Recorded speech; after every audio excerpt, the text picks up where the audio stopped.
Assalamualaikum warahmatullahi wabarakatuh. Waalaikumsalam warahmatullahi wabarakatuh. Oke, kita berada di sini di podcast Lungguh Filsafat.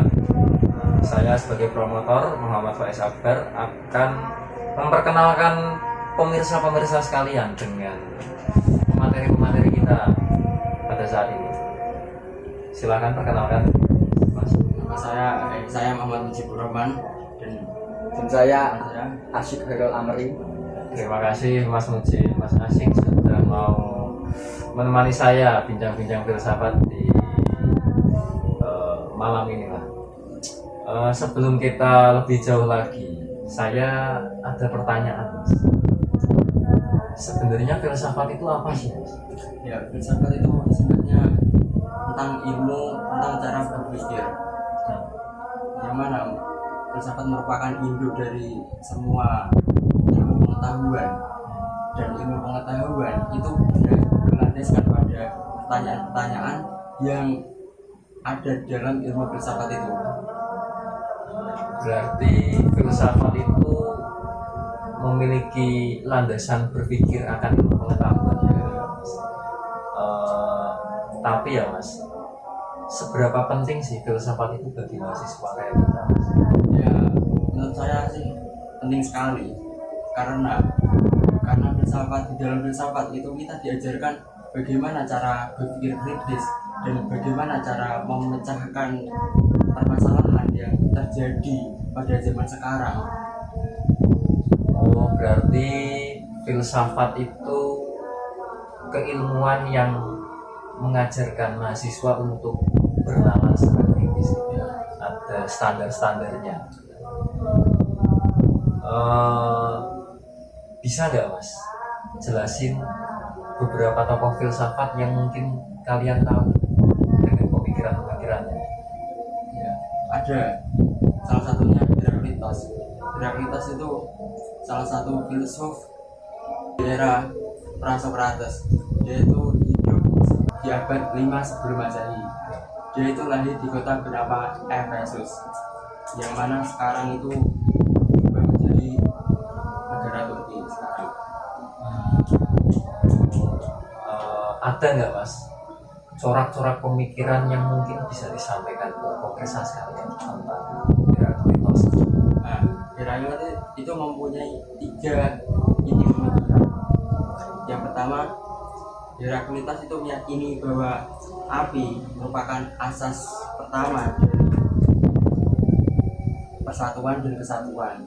Arti itu dilambangkan sebagai persatuan dan kesatuan. Oke, Mas. Kenapa Heraklitos itu memilih api, Mas? Kenapa ada unsur lainnya? Ya, menurut Heraklitos, api itu mempunyai sifat yang dapat menghancurkan segala sesuatu. Oh, berarti artinya dia itu tidak berubah, ya? Dia Ya. Ya bisa mengubah segalanya, tapi dia tidak berubah. Api tetaplah api. Ada pemikiran lain? Yang kedua itu Heraklitos juga mengembangkan tentang logika.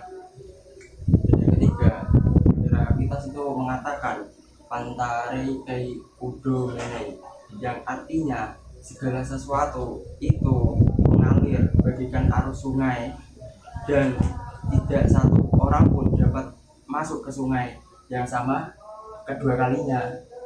Oh, berarti Heraklitos itu berpandangan bahwa Selalu berubah. nah ya, selalu ada perubahan di dalam setiap kehidupan, ya. Tapi kita tidak bisa mengulang kembali ke level awal karena ya ke posisi semula. Maka itu kita harus menikmati aliran airnya tersebut. Berarti corak filsafatnya Heraklitos itu dia memandang alam, ya, Mas, sebagai naturalis, ya. Ya, betul sekali. Mas Aji, mungkin ada tokoh-tokoh yang bisa disebut? Oh iya, saya ada tokoh. Saya mengalami pemikiran yaitu Aristoteles. Ya. Aristoteles sendiri lahir pada tahun 384 sebelum Masehi di Stagira, Yunani Utara. Aristoteles merupakan murid dari Plato yang sangat cerdas segi intelektualnya. Bersama Socrates dan Plato, Aristoteles menjadi satu dari 3 orang yang sangat berpengaruh pada filsafat-filsafat di masa sekarang. Aristoteles sendiri menguasai banyak sekali ilmu pengetahuan, di antaranya biologi, fisika, kimia, logika, etika, dan masih banyak lagi. Karena penguasaan di dalam ilmu tersebut, Aristoteles sering disebut sebagai bapak ilmu pengetahuan. Dan di antara pemikiran-pemikiran dari Aristoteles yaitu tentang gerak, bahwa semua benda yang ada di dunia ini tidak dapat bergerak sendiri, pasti ada penggeraknya, dan penggerak itu sendiri pasti ada penggerak utamanya lagi yang dia sebut sebagai Tuhan itu sendiri. Oh, berarti Aristoteles itu juga memberikan pandangan bahwa ternyata ada ya eksistensi Tuhan. Karena kebanyakan kan kita tahu bahwa orang kan berpandangan kalau orang belajar filsafat itu pasti tidak bertuhan. Nah, itu gimana? Tidak, Mas. Itu mungkin yang terjadi di luar sana. Kenapa orang filsafat bisa ateis? Mungkin karena dia orangnya sendiri yang belajar filsafat tidak secara utuh, tapi hanya setengah-setengah. Hanya beberapa materi saja, setengah saja, lalu ditinggal. Materi saja lalu ditinggal. Mungkin hal itu yang membuat si orang tersebut menjadi salah pemahamannya di dalam filsafat itu sendiri. Dan dan masih ada pemikiran lain dari Aristoteles itu sendiri. Aristoteles memperkenalkan konsep heliomorfisme yang menyatakan bahwa segala sesuatu itu dari materi dan bentuk. Materi memberikan substansi pada suatu objek,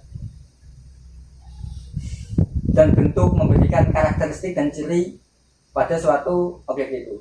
Seperti halnya sepotong kayu, yang materinya ya kayu itu sendiri, yang diubah menjadi meja, kursi, atau lemari. Oh iya iya. Oh, Dan nanti masih ada satu lagi, Mas. masih ada satu. Iya, yaitu Aristoteles dalam etika Aristoteles itu sendiri, dia berpendapat bahwa manusia hidup di dunia itu berbuat kebajikan bagi semesta alam di segala isinya, sehingga mereka mengalami kesejahteraan. Manusia diciptakan di dunia adalah untuk berbuat dan memelihara dunia itu sendiri supaya bisa hidup berkelanjutan sampai seterusnya. Oh, Dan berarti Aristoteles ini dia unik ya, dia pemikirannya itu lebih banyak malah variannya. Dia mengamati Tuhan, terus ada fungsi utama hidup manusia, terus ada apa tadi, segala sesuatu itu pasti memiliki bentuk atau materi. itu hanya segelintir yang saya sebutkan, pasti banyak sekali pemikiran-pemikiran Aristoteles yang sangat berpengaruh pada perkembangan filsafat sekarang. Cukup menarik ya untuk belajar filsafat sampai sedetail ini. Menarik sekali, Mas. Ya mungkin bisa kita akhiri lah untuk sesi diskusi filsafatnya di podcast filsafat malam ini. Bisa nantikan episode selanjutnya yang akan menggugah kebijaksanaan Anda tentang filsafat. Barangkali itu mungkin ada sedikit pesan-pesan Mas bagi yang mau belajar filsafat. Oke, saya dapat kata-kata untuk kalian semua.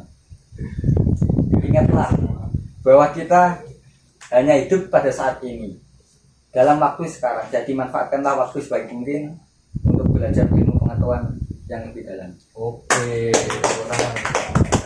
terima kasih untuk Mas Mujib dan Mas Asyik, Sama-sama. dan untuk semua yang sudah mau mendengarkan, dan untuk sumber-sumber ilmu kita, ada Bu dosen, ada juga dosen-dosen lainnya. Terima kasih untuk semuanya.